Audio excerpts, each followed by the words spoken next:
شهر رمضان الذي أنزل فيه القرآن هدى للناس وبينات من الهدى والفرقان فمن شهد منكم الشهر فليصمه. السلام عليكم ورحمة الله وبركاته. إن الحمد لله نحمده ونستعينه ونستغفره ونؤمن به ونتوكل عليه ونعوذ بالله من شرور أنفسنا ومن سيئات أعمالنا. من يهده الله فلا مضل له ومن يضلل فلا هادي له. وأشهد أن لا إله إلا الله وحده لا شريك له وأشهد أن محمدا عبده ورسوله. أما بعد فإن خير الحديث كتاب الله وخير الهدي هدي محمد صلى الله عليه وسلم وشر الأمور محدثاتها وكل محدثة بدعة وكل بدعة ضلالة وفي رواية وكل ضلالة في النار. فأعوذ بالله من الشيطان الرجيم. بسم الله الرحمن الرحيم. يا أيها الذين آمنوا اتقوا الله ولتنظر نفس ما قدمت لغد واتقوا الله. اللهم أرنا الحق حقا وارزقنا اتباعه وأرنا الباطل باطلا وارزقنا اجتنابه. اللهم علمنا ما ينفعنا وانفعنا بما علمتنا وارزقنا علما. رب اشرح لي صدري ويسر لي أمري واحلل عقدة من لساني يفقه قولي. برادران اسلام، واجب الاحترام بزرگوں، دوستوں، عزیز ساتھیوں، لائق احترام ماؤں اور بہنوں، خلافت راشدہ کے 30 سال کے مضمون پر آج جس سال کی تاریخ آپ کے سامنے پیش خدمت ہے وہ خلافت راشدہ کا 27واں سال اور ہجرت کے لحاظ سے اس پر 7واں سال آپ کے سامنے پیش خدمت ہے۔ اس سال کے اہم واقعات میں بڑے ہی درد مندی کے ساتھ بیان کرنا چاہیے کہ یہی چیز ہے کہ مسلمان آپس میں لڑ بیٹھے۔ یہ کوئی نہ ہمارے لیے خوشی کی بات ہے، نہ اس وقت ہی وہ کوئی خوشی کی بات تھی، لیکن تاریخ میں ہوا، اور جو ہوا اس پر مسلمانوں کی طرف سے بھی غیر مسلموں کی طرف سے بھی اتنے الزامات کی بوچھاڑ ہوئی کہ آج 1400 سال کی تاریخ میں ہمیں صحیح کیا ہے غلط کیا ہے فرق کرنا مشکل ہو گیا۔ لیکن صرف اتنا ہی نہیں ہوا، بلکہ اس کے بجائے جو لوگ دین اسلام سے شروع سے مخالفت کرتے تھے اور اس اللہ کے دین کو شروع سے اپنے کاموں سے، اپنی چال بازیوں سے ختم کرنا چاہتے تھے، جیسا کہ اللہ تبارک و تعالی نے ان کے بارے میں ہمیں 2-3 مرتبہ قرآن میں تنبیہ کی کہ یریدون لیطفئوا نور اللہ بافواہہم، یریدون ان یطفئوا نور اللہ بافواہہم۔ یہ لوگ اللہ تبارک و تعالی کے دین کو چاہتے ہیں کہ اپنی منہوں کے پھونکوں سے بجھا دیں، شمع رسالت کو، شمع دین کو، اسلام کی روشنی کو ان لوگوں کی کوشش یہ ہے کہ کسی طرح بجھا دیں۔ وَيَأْبَى اللَّهُ إِلَّا أَن يُتِمَّ نُورَهُ وَلَوْ كَرِهَ الْكَافِرُونَ۔ لیکن اللہ تبارک و تعالی انکار کرتا ہے، اللہ تبارک و تعالی یہ ڈیسائیڈ کر چکا ہے، اللہ تبارک و تعالی یہ اعلان کرتا ہے کہ ان لوگوں کو کتنا ہی ناگوار کیوں نہ ہو، یہ اسلام ساری دنیا میں پھیل کر رہے گا۔ تو اللہ تبارک و تعالی نے بتا دیا کہ جس روز محمد الرسول اللہ صلی اللہ علیہ وسلم نے دعوت کا اعلان کیا، اسی روز سے دشمنان اسلام نے اس دعوت کو کچلنے کے لیے ایڑی چوٹی کا زور لگایا، اور وہ زور لگایا جو کہ کسی اور مذہب اور کسی ایک تہذیب کو ختم کرنے کے لیے اس طرح کی کوششیں نہیں ہوئی، اور اس دور میں جو شروع ہوئی وہ آج تک چلی آ رہی ہے۔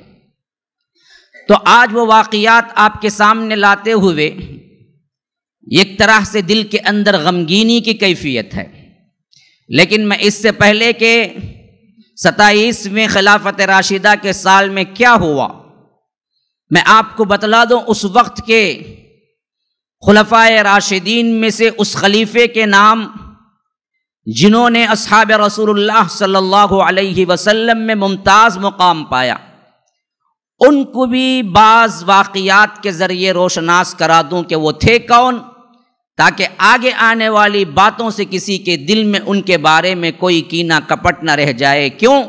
اگر ہو تو یاد رکھیے پھر اس کے اسلام اور ایمان میں خلل واقع ہوگا۔ یہ جو بچہ خلافت راشدہ میں تو بہترین طور پر نظم و نسق، شجاعت، بہادری، حیدر، شیر کے نام سے موسوم ہوتا تھا، لیکن اللہ کے رسول صلی اللہ علیہ وسلم کی سیرت مبارکہ میں ہم مطالعہ کرتے ہیں تو دیکھتے ہیں کہ جب اللہ کے رسول صلی اللہ علیہ وسلم کی عمر 30 سال کی تھی، بنو ہاشم کے اندر یہ بچہ پیدا ہوا۔ جب عمر مبارک اللہ کے رسول صلی اللہ علیہ وسلم کی 30 سال تھی، اللہ کے رسول صلی اللہ علیہ وسلم کے ابا عبداللہ، اللہ کے رسول صلی اللہ علیہ وسلم کے پیدا ہونے سے پہلے ہی انتقال ہو چکا تھا۔ اللہ کے رسول صلی اللہ علیہ وسلم یتیمی میں پیدا ہوئے، تو ان کے ایک ہی سگے بھائی تھے عبد المطلب سے۔ آپ کو معلوم ہونا چاہیے عبد المطلب اللہ کے رسول صلی اللہ علیہ وسلم کے دادا ہیں، اور ابو طالب اللہ کے رسول صلی اللہ علیہ وسلم کے چچا ہیں، اور بھی ہیں چچا، حضرت حمزہ بھی چچا ہیں، حضرت عباس بھی چچا ہیں، حضرت حارث بھی چچا ہیں۔ تو اللہ کے رسول صلی اللہ علیہ وسلم کے ابا کے تقریباً اور بھی 9 بھائی تھے، کیونکہ عبد المطلب کے پورے 10 بیٹے تھے، جن میں سے ایک عبداللہ تھے جن سے اللہ کے رسول صلی اللہ علیہ وسلم پیدا ہوئے۔ لیکن ان میں حضرت حمزہ میں، حضرت عباس میں ایک فرق موجود تھا۔ وہ فرق تھا کہ اللہ کے رسول صلی اللہ علیہ وسلم کے ابا کے سگے بھائی ایک ہی ماں باپ سے ابو طالب تھے، اور بقیہ حمزہ دوسری ماؤں سے تھے، عبد المطلب کی دوسری بیویوں سے تھے۔ حضرت عباس بھی چچا تھے لیکن دوسری بیویوں سے تھے، باپ ایک تھا، مائیں مختلف تھی۔ ایک ہی ماں سے 2 بچے پیدا ہوئے، جن میں ایک اللہ کے رسول صلی اللہ علیہ وسلم کے ابا تھے اور ایک ابو طالب تھے۔ جب اللہ کے رسول صلی اللہ علیہ وسلم کی 25 سال کی عمر میں شادی ہو گئی، خدیجہ الکبریٰ گھر میں آ گئی، اللہ تبارک و تعالی نے سکون دیا تھا، اور اللہ کے رسول صلی اللہ علیہ وسلم کو اولاد بھی انہی سے ہوئی۔ اپنے بچوں کو جب پالتے تھے تو ابو طالب کے اس زمانے میں غربت ہوا کرتی تھی۔ اللہ کے رسول صلی اللہ علیہ وسلم کو معلوم تھا کہ ابو طالب بھی کثیر العیال ہیں، یعنی ان کے بھی زیادہ اولاد ہیں، بچے ہیں، لیکن وہ قسم پرسی میں زندگی گزار رہے تھے، اپنے باپ کے سگے بھائی ہیں، چچا ہیں، تو اس حیثیت سے انہوں نے چاہا کہ میرے زندگی میں جب بچپن میں تھا میرے چچا نے میری پرورش کی، میں کیوں نہ سپورٹ کروں، جبکہ آج اللہ نے مجھے دے رکھا ہے۔ تو یہ نبوت کے پہلے کا زمانہ ہے کہ حضرت عباس اور اللہ کے رسول صلی اللہ علیہ وسلم دونوں مل کے ابو طالب کے پاس گئے اور کہا کہ آپ کی زیادہ کثرت سے اولاد ہے اور آپ پرورش کرنے کے لیے بھی مشکل پڑتے ہیں، اتنا زیادہ فراوانی پیسے کی نہیں ہے، تو آپ ایک کام کیجئے، اپنی اولاد میں سے ہم کو کسی ایک کو عطا کر دیجئے۔ تقدیر کا یہ فیصلہ پہلے ہی ہو چکا تھا۔ حضرت جعفر بھی ایک بیٹے تھے ابو طالب کے، جو کہ اللہ کے رسول صلی اللہ علیہ وسلم کے چچا زاد بھائی بھی تھے، حضرت علی رضی اللہ عنہ کے سگے بھائی بھی تھے، لیکن 10 سال کا ڈیفرنٹ تھا دونوں میں، دونوں 10 سال چھوٹے بڑے تھے، حضرت علی چھوٹے تھے، جعفر بڑے تھے۔ تو حضرت عباس نے حضرت جعفر کو مانگ لیا کہ میں ان کی پرورش کر لیتا ہوں، ان کی ذمہ داری میں اٹھا لیتا ہوں۔ تو حضرت ابو طالب خوش ہوئے، تو اللہ کے رسول صلی اللہ علیہ وسلم نے حضرت علی کو مانگ لیا کہ میں ان کی پرورش کر لیتا ہوں۔ اس طرح نبوت سے 10 سال پہلے جب یہ حضرت علی پیدا ہوئے تو چند ہی سال تھے جو کہ ابو طالب کے گھر میں گزارے۔ اس کے بعد اللہ کے رسول صلی اللہ علیہ وسلم کے زیر سرپرستی میں آ گئے، گویا کہ باپ کی حیثیت سے پالنا اور تربیت کرنا بھی انہی نبوت کا گھرانہ ملا اور اللہ کے رسول صلی اللہ علیہ وسلم کا گھرانہ ملا۔ یہ ایسے ہی تھے کہ ایک طرف کزن بھی تھے، ایک طرف اللہ کے رسول صلی اللہ علیہ وسلم تربیت کرنے والے باپ بھی تھے، اور اللہ کے رسول صلی اللہ علیہ وسلم کی اولاد یہ دراصل ان کے سگے بھائیوں کی طرح عزیز تھے۔ ایسے ہی پروان چڑھے، حتیٰ کہ 40ویں سال اللہ تبارک و تعالی نے اللہ کے رسول صلی اللہ علیہ وسلم کو نبوت عطا کر دی، تو انہوں نے جس 10 سالوں کے اندر اللہ کے رسول کا کردار دیکھا تھا، بلا کوئی چیز، بلا کوئی رد و قد، انہوں نے فوری طور پر اسلام قبول کر لیا۔ اسی وجہ سے بعض روایتوں میں آتا ہے کہ سب سے پہلے اسلام قبول کرنے والے حضرت علی ہیں، لیکن یہ بات اس حیثیت سے بالکل صحیح ہے کہ بچوں کے دائرے میں سب سے پہلے اسلام قبول کرنے والے حضرت علی ہیں، ورنہ آزاد مردوں کے حساب سے حضرت ابو بکر ہی سب سے پہلے اسلام قبول کرنے والے ہیں۔ عورتوں میں خدیجۃ الکبریٰ ہیں سب سے پہلے اسلام قبول کرنے والے، غلاموں میں زید بن حارثہ ہیں سب سے پہلے اسلام قبول کرنے والے، اور بچوں میں حضرت علی ہیں جبکہ ان کی عمر 10 سال تھی۔ بعض روایتوں میں ہے کہ ان کی عمر صرف 7 سال تھی، بعض روایتوں میں ہے کہ ان کی عمر 8 سال تھی، بعض روایتوں میں ہے کہ ان کی عمر 11 سال تھی، بعض روایتوں میں ہے کہ ان کی عمر 12 سال تھی، لیکن سب سے اصح تر روایت یہی لگتی ہے کہ ان کی عمر اسلام قبول کرتے وقت 10 سال تھی، اور یہ بچوں کے یعنی ان عمروں کے اندر جو کہ 10-12 کے درمیان کے ہوتی ہیں ان میں سب سے پہلے اسلام قبول کرنے والے تھے۔ اور یہ واقعہ بھی ان کی فضیلت کا سب سے بڑا دلیل ہے کہ اللہ کے رسول صلی اللہ علیہ وسلم نے دعوت دین کے لیے سب سے پہلی میٹنگ جو بلائی، اس وقت اپنے خاندان کو جمع کر کے پوچھا کہ اللہ نے مجھے نبی بنایا ہے، میرے ساتھ دینے والے کوئی ہیں خاندان میں؟ تو تینوں مرتبہ جواب میں صرف حضرت علی رضی اللہ عنہ اٹھے، اس کے علاوہ کوئی نہیں اٹھا۔ یہاں تک کہ بعض قریش کے لوگ ہنسنے لگے کہ اس بچے کی سپورٹ سے تمہیں کیا ملنے والا ہے، لیکن اللہ کے رسول صلی اللہ علیہ وسلم جانتے تھے کہ یہ بچہ کیا کارنامے انجام دینے والا ہے۔ اور اللہ کے رسول صلی اللہ علیہ وسلم کی مکی زندگی میں ہم دیکھتے ہیں کہ ہمیشہ اللہ کے رسول صلی اللہ علیہ وسلم کے ساتھ رہے، بلکہ گھر میں رہے، یہاں تک کہ ہجرت مدینہ اور بدر کی شرکت کے بعد اللہ کے رسول صلی اللہ علیہ وسلم کی بھی خواہش شدید یہی تھی کہ میری چہیتی بیٹی کو ان کے نکاح میں دے، اور خود حضرت علی رضی اللہ عنہ کی بھی شدید خواہش یہی تھی کہ یہ جو کہ پورے عورتوں کے سردار جنت میں جو ہوں گے وہ ان کی بیوی بنے۔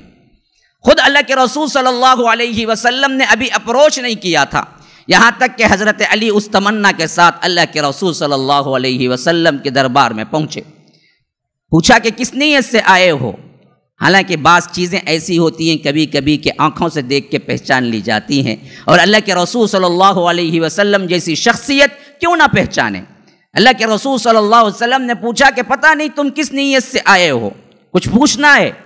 حضرت علی اتنی بڑی بات کہتے ہوئے شرما رہے تھے کہ میں آپ کی بیٹی کا ہاتھ مانگنے آیا ہوں، تو اللہ کے رسول صلی اللہ علیہ وسلم نے خود کہا کہ تم فاطمہ کے لیے آئے ہو۔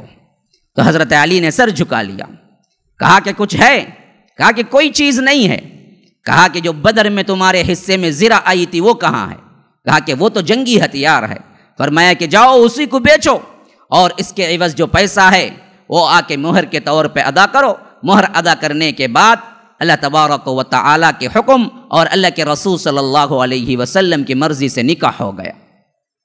مہر میں کیا دیا؟ وہ زرہ کے جتنے بھی درہم آئے تھے وہ لا کے دے دیا، اور اللہ کے رسول صلی اللہ علیہ وسلم نے کہا کہ اس خوبصورت ترین جوڑے کے لیے میں دعائیں کرتا ہوں کہ اللہ تبارک و تعالیٰ انہیں برکت دے۔ اور رات میں گھر کو آئے، خصوصیت کے ساتھ وضو کیا، اور وہ وضو کا پانی دونوں پہ چھڑکے کہا کہ اب اپنی نئی زندگی کا آغاز کرو۔ پھر یہ واقعہ بھی بہت ہی قابل ذکر ہے کہ اللہ کے رسول صلی اللہ علیہ وسلم نے حضرت علی کے لیے بعض چیزیں ایسی مخصوص کی تھی جو کسی اور کے لیے استعمال نہیں کی۔ اس معاملے میں یہ تنہا نظر آتے ہیں۔ اللہ کے رسول صلی اللہ علیہ وسلم 7 ہجری کے اندر فتح خیبر پیش آیا، تو خیبر کا جو زمانہ تھا وہ یہودیوں سے ایک لڑائی تھی، اور وہ خیبر ایک علاقہ تھا جہاں پر بہت سے قلعے تھے ان کے، اور کوئی لڑائی میں کوئی رزلٹ آنے والا نہیں تھا، حتیٰ کہ دن پہ دن گزرتے چلے گئے کہ اللہ کے رسول صلی اللہ علیہ وسلم نے صدیق اکبر سے کہا کہ جاؤ لڑو، لیکن وہاں پر بھی کوئی نتیجہ نہیں آیا۔ حضرت عمر فاروق سے بھی کہا کہ لڑو، لیکن تبھی بھی کوئی نتیجہ نہیں آیا، یہاں تک کہ دن گزرتے گئے تو اللہ کے رسول نے رات اعلان کیا کہ کل میں اس شخص کو یہ جھنڈا دوں گا جس کے ہاتھوں اللہ فتح دے گا، اور اس بات کی بھی دلیل ہے کہ اللہ اور اس کا رسول اس سے راضی ہے، اور وہ اللہ اور اس کے رسول سے راضی ہے۔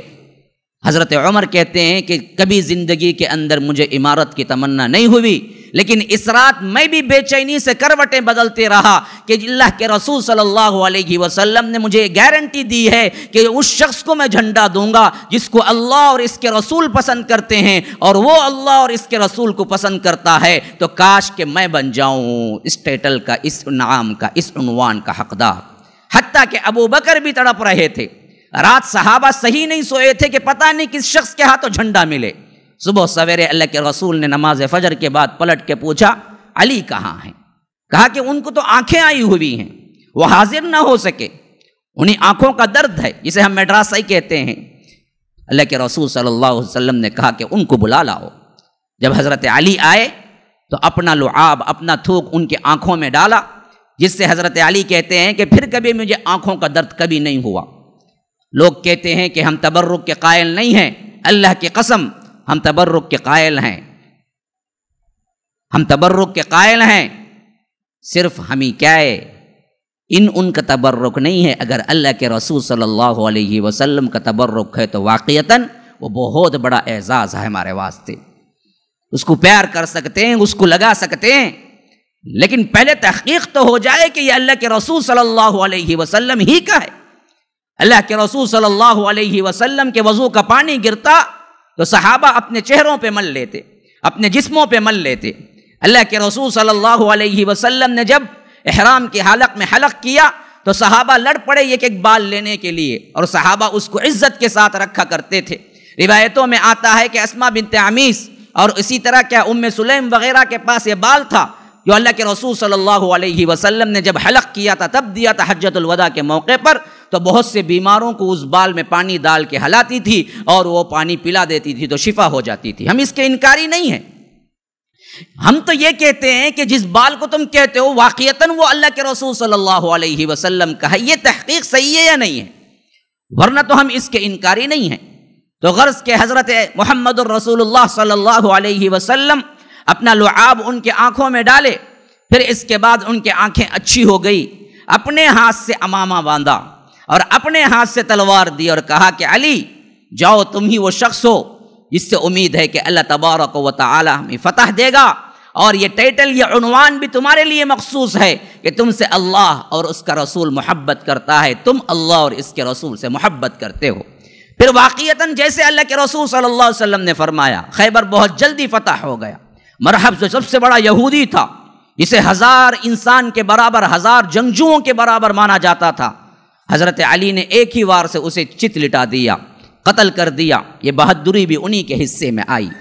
پھر اس کے بعد غزوہ تبوک 9 ہجری کا زمانہ ہے، جہاں پر ایک اور فضیلت انہیں معلوم ہوئی۔ اللہ کے رسول صلی اللہ علیہ وسلم مدینہ چھوڑ کے تبوک کے لیے نکلے تو حضرت علی کو کہا کہ میرے نائب اور امیر بن کے مدینے میں رہو، میں تبوک کے لیے نکلتا ہوں۔ تھوڑی دور نہیں پہنچے تھے کہ حضرت علی دوڑتے ہوئے آئے، کہے کہ لوگ کہتے ہیں کہ تم عورتوں اور بچوں پر امیر بنا گئے، شاید تم بہادر نہیں ہو، اسی وجہ سے تمہیں عورتوں اور بچوں پر اللہ کے رسول نے امیر بنا دیا۔ تو وہ آ کے التجا کرنے لگے کہ اللہ کے رسول صلی اللہ علیہ وسلم، لوگ مجھے تانا دیتے ہیں اور مجھے جنگ سے پیچھے رہ جانے والا کہتے ہیں، آپ اجازت دیجئے کسی اور کو امیر بنا دیجئے، میں آپ کے ساتھ چلنا چاہتا ہوں۔ تو اللہ کے رسول صلی اللہ علیہ وسلم نے پیار سے فرمایا، کیا تمہیں وہ فضیلت معلوم نہیں ہے؟ جیسے موسیٰ کے لیے ہارون تھے ویسے ہی تم میرے لیے ہو، لیکن میرے بعد کوئی نبی نہیں ہے۔ یہ بھی ساتھ میں کہہ دیا کہ کوئی غلط مطلب نہ نکال لے، موسیٰ کے لیے ہارون تھے تو ہارون بھی نبی تھے، تو اس حدیث سے کوئی غلط مطلب نہ نکال لے۔ تو اللہ کے رسول صلی اللہ علیہ وسلم نے فرمایا، فضیلت کے اعتبار سے تو تم کیا ہو؟ میرے لیے ہارون ہی کی طرح ہو، لیکن ہارون نبی تھے، تم نبی نہیں ہو، مجھ پر نبوت ختم ہو گئی ہے، لا نبی بعدی۔ تو اس فضیلت کے بعد اللہ کے رسول صلی اللہ علیہ وسلم کے حکم پر واپس پلٹ گئے مدینہ۔ ایسی بہت سی خصوصیات ہیں جس میں اللہ کے رسول صلی اللہ علیہ وسلم نے حضرت علی کو ممتاز کیا اور حضرت علی کے لیے خصوصی بشارتیں دی، اور جنت کا اللہ کے رسول صلی اللہ علیہ وسلم نے وعدہ کیا، یہاں تک کہ حسنین کریمین پیدا ہو گئے تو انہیں اپنے بیٹے کہا، کبھی اس میں کوئی تفریق نہیں کی۔ ہاں کہ اللہ کے رسول صلی اللہ علیہ وسلم کے نواسے تھے، لیکن اللہ کے رسول کہتے تھے کہ بیٹا ہے، بیٹا ہے، میرا بیٹا ہے۔ حسنین کریمین جب آتے تو جھک کے اٹھا لیتے تھے، اتنا پیار کرتے تھے ان بیٹوں سے کہ کبھی کبھی کیا ان کے لیے سواری بن جاتے تھے۔ جیسے کیا بچے کھیلتے ہیں نا، جس طرح 4 پاؤں بنا کے سواری پہ، اسی طرح اللہ کے رسول اپنے پیٹھ پہ بٹھا لیتے اور ہاتھ زمین پہ رکھ لیتے، گھٹنوں کے بل چلتے، کہتے کہ یہ میں سواری ہوں، مجھ پہ سوار ہو جاؤ۔ کبھی کبھی کھندے پہ بٹھا کے نکل جاتے، صحابہ کہتے کہ کس پہ سوار ہوئے ہو؟ اللہ کے رسول صلی اللہ علیہ وسلم پہ سوار ہوئے ہو، کیا ہی خوش نصیب ہو تم۔ تو اللہ کے رسول کہتے کہ سوار ہونے والے شہزادے کو بھی دیکھو کس نے سوار ہوا ہے، یہ حسنین ہیں، یہ حسن ہیں، یہ حسین ہیں۔ ہمیشہ دعا کرتے اپنے ران پہ بٹھا کے، اے اللہ میں ان دونوں سے محبت رکھتا ہوں، ان سے جو بھی محبت رکھے اس سے تو بھی محبت رکھ، ان سے جو بھی نفرت کرے اس سے تو بھی نفرت کر۔ اللہ کے رسول صلی اللہ علیہ وسلم ان دونوں کو بہت چاہا، اور ان کے معاملات کو اللہ کے رسول صلی اللہ علیہ وسلم نے بہت اچھا رکھا، یہاں تک کہ چھوٹے موٹے باتوں میں بھی اللہ کے رسول صلی اللہ علیہ وسلم حضرت فاطمہ اور حضرت علی کا خیال رکھتے تھے، یہاں تک کہ اللہ کے رسول صلی اللہ علیہ وسلم وفات پائے۔ اس وقت تجہیز و تکفین کے جتنے معاملات تھے حضرت علی اور حضرت عباس اور قریبی رشتہ داروں نے انجام دیے، یہاں تک کہ خلافت ابو بکر اور ابی بکر رضی اللہ عنہ خلافت پر متمکن ہو گئے۔ اس معاملے میں جتنی روایتیں ہیں کہ وہ ناراض ہوئے، جتنی روایتیں ہیں کہ انہوں نے خلافت کی خواہش کی، جتنی روایتیں ہیں کہ جس میں ان کی صحابہ کی اور اس میں خاص کر حضرت علی کا نقص پایا جاتا ہے، اللہ کی قسم یاد رکھیے اس میں سے کوئی روایت صحیح نہیں ہے، یا تو خارجیوں نے گھڑا یا تو شیعوں نے گھڑا، یا تو محبت میں غلو کیا شیعوں نے، یا تو خارجیوں نے اللہ کے رسول صلی اللہ علیہ وسلم کے اس صحابی سے حسد کرتے ہوئے ان پہ الزام دھرا کہ یہ ہمیشہ دراصل کیا ہے، خلافت کے خواہاں رہے، یہ ہمیشہ امارت کے پیچھے بھاگتے رہے، یہ فلاں کیا، ابو بکر سے ناراض ہو گئے، بیعت نہیں کی۔ بالکل جھوٹ باتیں ہیں۔ صرف اتنی تاخیر ہوئی کہ اللہ کے رسول صلی اللہ علیہ وسلم کی تجہیز و تکفین کے لیے 1-2 دن کی تاخیر ہو گئی۔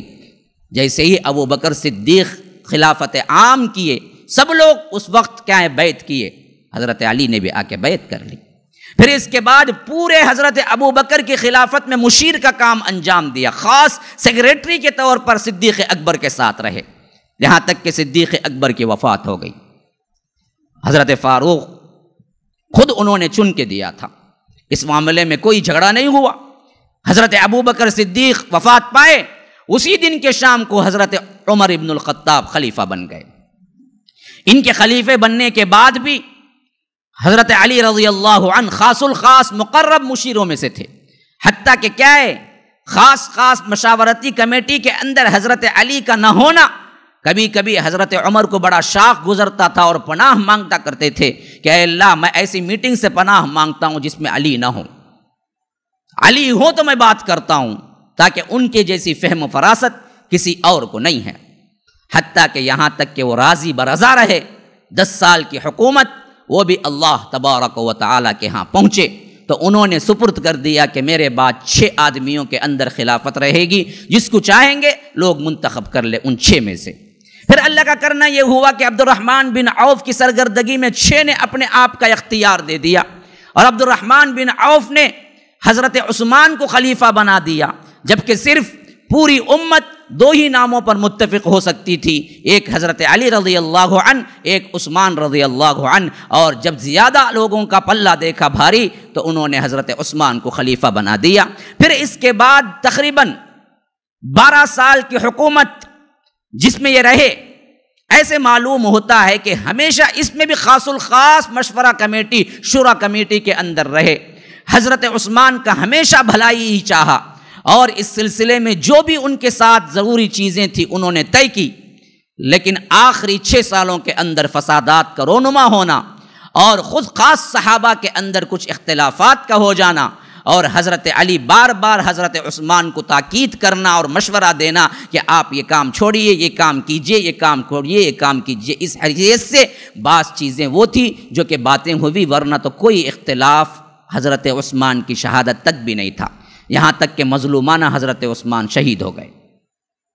حضرت علی اس وقت مدینے کے اندر نہیں تھے، وہ معلوم تھا کہ لوگ انہی اور مجبور بھی کریں گے، لیکن معاملہ پھر وہی ہوا جس کا انہیں ڈر تھا کہ بلوائیوں نے، فسادیوں نے انہیں آ کے تنگ کیا، اور ایک اصحاب رسول اللہ کی بہت بڑی جماعت انہوں نے بھی کیا ہے بیعت کی، تو حضرت علی متفقہ خلیفہ بن گئے۔ لیکن جب خلیفہ بنے تو سب سے پہلا مسئلہ اس وقت پیش آیا جب حضرت علی نے چاہا کہ جتنے حضرت عثمان کے گورنر ہیں ان سب کو نکالیں اور اپنے طرف سے جو صحیح مناسب سمجھتے ہیں ان گورنروں کو وہاں پر بٹھائیں، تو سب سے پہلا اختلاف رونما ہوا حضرت معاویہ کی طرف سے کہ انہوں نے کہا کہ میں ابھی آپ کو نہیں مانوں گا جب تک کہ آپ حضرت عثمان کا خون کا بدلہ نہ لیں گے۔ اب معلوم ہوا کہ حضرت معاویہ رضی اللہ عنہ اس بات کو نہیں مانتے ہیں، تو انہوں نے جنگ کرنے کی ٹھانی۔ حالانکہ اس معاملے میں نہ حضرت معاویہ رضی اللہ عنہ کے اوپر کچھ دوش ہے، نہ حضرت علی رضی اللہ عنہ کے اوپر۔ اس زمانے میں سب سے زیادہ بلوائیوں کا ہاتھ تھا، ان فسادیوں کا ہاتھ تھا جنہوں نے ان دونوں کو لڑانا چاہا۔ اور دوسری بات یہ ہے کہ معاملہ ایسے مشتبہ بن گیا تھا کہ وہ خاص الخاص موقع پہ اس حیثیت سے سمجھ ہی نہ آیا کہ مسلمان کیا کرے، کیونکہ ایک طرف قاتلان عثمان حضرت علی کے ساتھ سپورٹر بنے کھڑے ہوئے تھے، تو دیکھنے والوں کو یہی محسوس ہوتا تھا کہ انہوں نے ہی قتل کیا، یا اگر قتل نہیں کیا ہے تو قاتلان عثمان جتنے لوگ ہیں وہ حضرت علی کے لشکر میں کیوں ہیں۔ حضرت معاویہ صاف بات کرنے پر جب آئے تو انہوں نے بھی یہی کہا کہ آپ اگر قتل کرنے والے نہیں حضرت عثمان سے، اور ہمیں بھی معلوم ہے آپ نہیں قتل کیا، لیکن قتل کرنے والے جتنے بھی ہیں وہ سب کے سب آپ کے لشکر میں کیوں دندناتے پھرتے ہیں، ان سب کو میرے حوالے کرو، ہم قصاص لیں گے، یا تو آپ قصاص قائم کرو۔ لیکن حضرت علی کی پوزیشن بالکل مختلف تھی، کیونکہ اس وقت ان لوگوں کی سپورٹ اتنی ضروری تھی کہ خاص صحابہ حضرت علی کی سپورٹ سے ہاتھ اٹھا لیا تھا، تو وہ سمجھتے تھے کہ اگر میں اس وقت ان کو ہٹاؤں تو یہ لوگ یا تو فساد مچائیں گے یا تو ہمیں ہی قتل کر دیں گے۔ تو اس طرف یہ مجبور تھے اور اپنی اپنی پریشانیاں تھی جس کو حضرت معاویہ سمجھنے کے لیے تیار نہیں تھے، اور ادھر حضرت علی تھے جو حضرت معاویہ کی پوزیشن کو سمجھنے کے لیے تیار نہیں تھے۔ بس مس انڈرسٹینڈنگ تھی جو کہ مسلمانوں کے اندر اتنا بڑا فتنہ برپا کر گئی۔ اس مس انڈرسٹینڈنگ کے اندر سب سے اہم کردار ان فسادیوں کا، ان خوارجیوں کا تھا جنہوں نے باقاعدہ پلاننگ کے ساتھ ادھر بھی گھسے ہوئے تھے ادھر بھی گھسے ہوئے تھے، یہاں تک کہ سب سے اہم واقعہ پیش آیا جو کہ جنگ جمل کی حیثیت سے آپ سن چکے ہیں۔ کیونکہ مکے میں بعض صحابہ اما عائشہ تھی تو انہوں نے بھی کہا کہ جب قاتلان عثمان حضرت علی کے ساتھ ہیں تو ہم ان سے جنگ کریں گے۔ آخرکار جنگ جمل ہوئی بصرہ کے بالکل بارڈر پر، اور اس معاملے میں حضرت علی غالب رہے، اور اس کے بعد ان دونوں کو افسوس رہا کہ کاش کہ ہم 20 سال پہلے ہی مر جاتے۔ حضرت عائشہ نے تو اتنا رویا اور ہمیشہ معافی مانگتی رہی جب تک زندگی رہی کہ میں کیوں نکلی اور میں کیوں حضرت علی کے خلاف تلوار اٹھائی، لیکن ان بدبختوں نے انہی کو بھی نہ چھوڑا۔ ایک انسان ہے جو غلطی کرتا ہے، لیکن غلطی کرنا برائی نہیں ہے، آدم بھی غلطی کیے تھے، غلطی کے بعد توبہ کر لینا حضرت آدم بحیثیت انسان کے تھے، لیکن غلطی کے بعد توبہ کرنے کے بعد وہ انسانیت سے بلند ہو کے نبوت پہ پہنچ گئے۔ وَعَصَىٰ آدَمُ رَبَّهُ فَغَوَىٰ ثُمَّ اجْتَبَاهُ رَبُّهُ، رب کی نافرمانی کی آدم نے، پھر اللہ نے انہیں منتخب کر لیا نبوت کے لیے جب انہوں نے توبہ کر لی۔ تو پہلے انسان تھے، پہلے صرف انسان تھے، پہلے صرف مسلمان تھے، لیکن جب توبہ کی تو نبوت دے دی گئی تو مرتبہ بلند ہو گیا۔ تو اما عائشہ یہ کہتی کہ میں نے جو کیا صحیح کیا، تو تب تو کچھ نہ کچھ بنتا کہ ان پہ کچھ الزام تراشی کر سکتے تھے، نعوذ باللہ، لیکن تب بھی کوئی معاملہ نہیں بنتا۔ لیکن جس معاملے میں ان کو افسوس رہا انہوں نے اس کے مقابلے میں ہزاروں غلاموں کو آزاد کیا، صدقہ و خیرات کیا، ہمیشہ روتی رہی اور اللہ کے رسول صلی اللہ علیہ وسلم کی چہیتی بیوی رہی۔ اللہ کے رسول نے انہیں مژدہ سنایا کہ تم میری دنیا کی بیوی بھی ہو، جنت کی بیوی بھی ہو۔ اتنا ہوتے ہوئے کوئی بدبخت بعد میں کہتا ہے کہ انہوں نے علی پہ تلوار اٹھائی، یہ فلاں ہو گئی، یہ فلاں ہو گئی، یہ غلط ہو گئی، ان پہ معاملہ لعنت کا ہے، تو یاد رکھیے اس سے بڑا بدبخت دنیا میں کوئی نہیں ہے جو امہات المؤمنین میں سے کسی کو گالی دے۔ آج یہ رواج عام ہو چکا ہے، سنیوں کی زبانوں سے بھی نکل جاتا ہے کہ کیا ہے جی علی معاویہ اور یہ علی عائشہ کے درمیان تو لڑائیاں ہوئی ہیں نا، وہ بھی تو کیا تھے، حسد کے پجاری تھے، نعوذ باللہ۔ ہرگز نہیں، انہوں نے وہ چیز جو کی وہ جذباتی طور پر تھی اور اسے انہوں نے غلطی جانا اور اس پر انہوں نے ہمیشہ رویا۔ پھر بعد آنے والا کوئی بیٹا جو اماں مانتا ہے، روحانی اماں ہے، ہماری ہزار ذاتی طور پر جتنی امائیں ہیں ان سب ہزار امائیں قربان ہیں اس ایک روحانی اماں پر۔ اگر کوئی کہتا ہے غلط بات تو یاد رکھو پھر تو اس کے لیے جہنم کے راہ کے علاوہ کوئی راہ نہیں ہے۔ یہ اصحاب رسول اللہ صلی اللہ علیہ وسلم کی شان ہے، امہات المؤمنین کی شان ہے۔ اللہ تبارک و تعالی نے اس کا اظہار حدیث میں نہیں، رسول کی زبانی نہیں، بلکہ قرآن کے اندر سورہ احزاب میں ان کے آداب سکھائے۔ فرمایا کہ النبی اولیٰ بالمؤمنین من انفسہم وازواجہ امہاتہم، نبی کی بیویاں تمہاری مائیں ہیں، نبی تمہارے باپ سے بھی زیادہ تم پر کیا ہیں، حق رکھتے ہیں، تمہاری ذاتوں سے بھی زیادہ تم پر حق رکھتے ہیں۔ یہ روحانی امائیں ہیں جنہیں تمہیں ادب ایسے کرنا ہے جیسے تمہارے ماں سگی کو بھی نہیں کرنا ہے، اس سے بڑھ کے کرنا ہے۔ تو اب بدبخت ایک گروہ پیدا ہوا شیعت، جنہوں نے ان کو گالیاں دی، ان کو زناکار ٹھہرایا، ان پر لعن طعن کی اور ان کی عزت کو مجروح کیا، ان کے پتلے بنا کے تیر مارے جاتے، اور ان سب میں ہم بھی برابر کے شریک رہے ایک زمانے تک۔ آج سنیوں میں کیا ہے، ایک تفریق تو ہے کم از کم۔ ہندوستان میں ایسے زمانے گزر چکے ہیں جہاں پر شیعوں کا راج تھا اور سنیوں کا کچھ نہیں بنتا تھا، اور محرم کے 10 دن سرکاری چھٹی ہوا کرتے تھے اور اس میں تعزیہ چلتا تھا۔ 10 دن اللہ کے رسول کے صحابہ پہ گالیاں ہوتی تھی۔ جاؤ نقشے دیکھنا ہے تو جاؤ جا کے حیدرآباد میں دیکھو، آج بھی وہ پائے جاتے ہیں۔ جاؤ یو پی سائڈ چلے جاؤ، آج بھی وہ ڈنکے کی چوٹ پہ 10 دن کیا ہے ماتم کرتے ہیں۔ ماتم کا نام کیا ہے؟ ماتم کا تو مطلب یہ نہیں ہے کہ روتے ہیں، ماتم یہ نہیں کرتے، وہ ماتم کرتے ہیں تو اماں عائشہ پہ گالیاں دیتے ہیں، ماتم کرتے ہیں تو کیا ہے، حضرت معاویہ پہ گالیاں دیتے ہیں۔ ماتم کرنے کا نام ان کا کیا ہے، اصحاب رسول اللہ صلی اللہ علیہ وسلم کو گالیاں دیتے ہیں، ان کے پتلے بنا کے کیا ہے تیر پھینکتے ہیں۔ یہ چیزیں ہیں جو ماتم ہیں، اور اس حیثیت سے ہم سنی بھی کیا کرتے ہیں، 10 محرم کو تعزیہ دیکھنے کے لیے جاتے ہیں۔ صحابہ کو گالی دینے والا گروہ ہم سپورٹ کرنے کے لیے جا کے تیار ہو کے کھڑتے ہیں، ہم زیادہ دیکھتے ہیں تو ان کو اور زیادہ جوش آتا ہے۔ یہ ہم نے اپنے آپ سے کیا ہے۔ اللہ کی قسم یاد رکھو، لڑائی ہوئی لیکن یہ اجتہادی غلطی تھی، دونوں کو اللہ معاف کرنے والا تھا۔ اور اسی طرح یہ بھی سن لو، حضرت معاویہ رضی اللہ عنہ حضرت علی کے خلاف جنگ کیے، واقعتاً بالکل صحیح بات ہے، لیکن اس سے ان کی فضیلت پہ کوئی فرق نہیں پڑتا، دونوں مجتہد تھے، مجتہد مختی ہو تبھی بھی اس کو ایک ثواب ملتا ہے۔ حضرت معاویہ کی بڑی فضیلتیں ہیں، اتنے قریب تھے حضرت معاویہ رضی اللہ عنہ، اللہ کے رسول نے انہیں کاتب وحی قرار دیا۔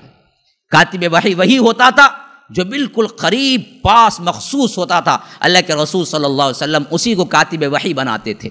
وحی جب بھی اترتی اللہ کے رسول ان کاتبین وحی کو بلاتے تھے اور ان سے کہتے تھے کہ فلاں فلاں وحی اتری ہے، لکھ لو۔ اللہ کے رسول صلی اللہ علیہ وسلم کے دور میں حضرت معاویہ لکھنا پڑھنا جانتے تھے، اور اللہ کے رسول صلی اللہ علیہ وسلم نے حضرت معاویہ کو کاتب وحی بنایا تھا۔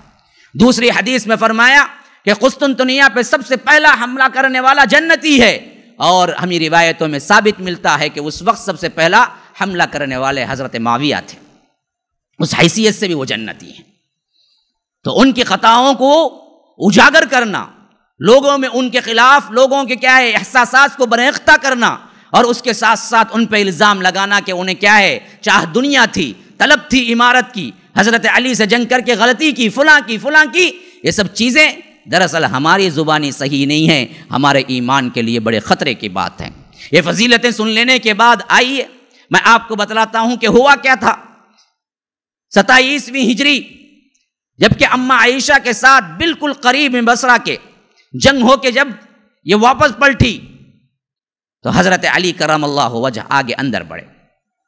حضرت علی جب اندر داخل ہوئے بصرہ میں، سب سے پہلے انتظام کیا ان لوگوں کا جن کا جنگوں کے اندر قتال ہو چکا تھا، ان گھرانوں کو، ان یتیموں کو، ان لوگوں کو جن کا کوئی پرسان حال نہیں تھا۔ حضرت علی نے کیا ہے، بیت المال سے رقم عطا کی، پھر سب کے لیے دی، اور اس کے ساتھ ساتھ لوگوں کو کیا ہے جمع کر کے کتاب و سنت پر اور اپنے آپ کو سدھارنے پر، اپنی غلطیوں کو سدھارنے پر خطبے دیے۔ اب اسی وقت میں پھر وہ جو میں ہمیشہ پوائنٹ آؤٹ کرتا ہوں، یہ دونوں لڑے بھی ہوں لیکن صحابی تھے، پاک دل تھے۔ وہ بدبخت اصل میں تھے لڑانے والے جن کا کوئی احساس اس وقت کے مسلمانوں کو نہیں تھا، جو یہودی تھے، مسلمانوں کا لبادہ اوڑھ کے آئے تھے۔ آج بھی پتہ نہیں کتنے فرقوں کے اندر یہودی ہوں گے، آج بھی پتہ نہیں مسلمانوں کو لڑانے میں کتنے یہودیوں کا ہاتھ رہا ہے نہیں، رہ رہا ہے، ہمیں پتہ نہیں۔ ہم اوپری دیکھتے ہیں کہ فلاں ٹوپی والا ہے، فلاں کلر کا ہے، نہیں، اندر لڑانے والا اصل یہودی ہے۔ کتنے ایسے واقعات جو ہم پڑھتے ہیں کہ جن کی باقاعدہ ٹریننگ یہودی اسلام کے بارے میں دیتے ہیں۔ ایک میں نے واقعہ پڑھا، اس وقت اسرائیل جب قائم ہوا تھا، اس کے اندر خاص الخاص ایک مرتبہ ایک بہت بڑی شخصیت کو لے جایا گیا، اور وہاں پر دیکھا تو بالکل مدرسے کا سا ماحول ہے، ہر آدمی کیا ہے عمامہ باندھے ہوئے، کوئی قرآن کی تفسیر پڑھ رہا ہے، کوئی کیا ہے قرآن کی تاریخ پڑھ رہا ہے، کوئی کیا ہے لغہ کے اوپر تجربہ کر رہا ہے، کوئی فقہ پڑھ رہا ہے، مختلف کیا ہے کالجز ہیں الگ الگ، جہاں پورا ماحول اسلامی نظر آتا ہے۔ یہ حیران رہ گئے کہ اسرائیل کے اندر ایسا مدرسہ، انہوں نے جو بلا کے لے گئے تھے پوچھا کہ اسرائیل کے اندر ایسا مدرسہ، کہا کہ یہ مدرسہ نہیں ہے، یہ وہ امام ہیں جن کو ہم ٹرین کر کے بعد میں بھیجتے ہیں مسلمانوں کے شہروں میں۔ یہی وہ لوگ ہوتے ہیں جو اندر جا کے بعد میں کیا ہیں ہمارے احکام کے مطابق کام کرتے ہیں اور مسلمانوں کو فرقہ واریت میں بانٹتے ہیں اور توڑتے ہیں۔